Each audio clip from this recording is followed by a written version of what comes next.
The professional era, a lot of aspects of the game have changed enormously, probably none more so than defence. Maybe it's that rugby league influence. Three guys here who know a great deal about defence, certainly not my forte. Fellas, over to you. It's one of those, or two of those terms that we use in commentary all the time, the drift defence or the blitz defence.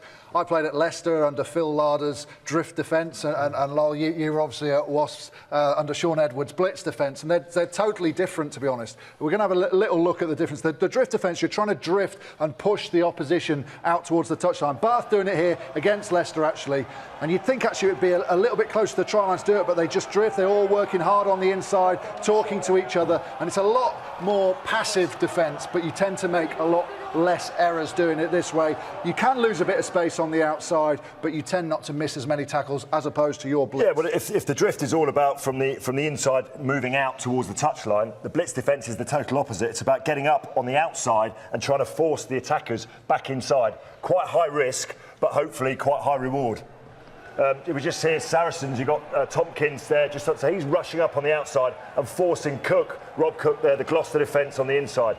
And it really is about total commitment from the whole defensive line.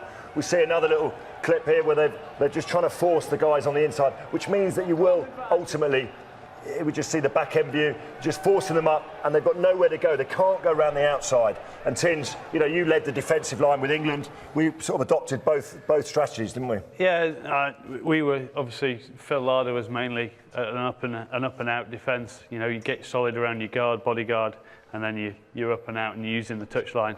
We did trial a blitz, trying to change things up with England in 2004, but you have to have buy-in. If you don't have the buy-in, let's go and have a little look. We've got our two teams set up. We've got Tunbridge Wells Rugby Club and Beckenham here. So this is the breakdown. They look like a scrum, but they're really a breakdown. And then we've got our guard defender, our bodyguard defender in nice and tight. This won't change for either defensive pattern, Tins, but then it's the where this guy stands that's important and what his first movement is. Yeah, basically Ebb here is, you know, off a drift. He's looking at going up as soon as the ball shifts. If we go up, if the ball comes out, he'll shift. Then the communication to JC telling him to push, and they'll just keep that communication, and they'll use the touchline to cover it, and probably making a side-on tackle, which allows people to get over the ball.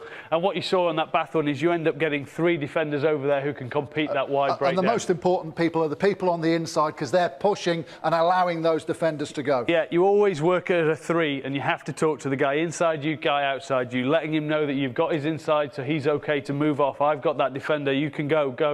Okay. And if we just quickly work the blitz, guys, this is more of a sprint, isn't it, Tins? It's about being on the line. So these two are the same role? We're going to start with our outside foot, so we're slightly turned in, and it literally is that energy and emotion of sprinting up and cutting off that outside pass, Tins. Yeah, so as you say, it is a sprint off the line. So JC and Reggie would probably lead this.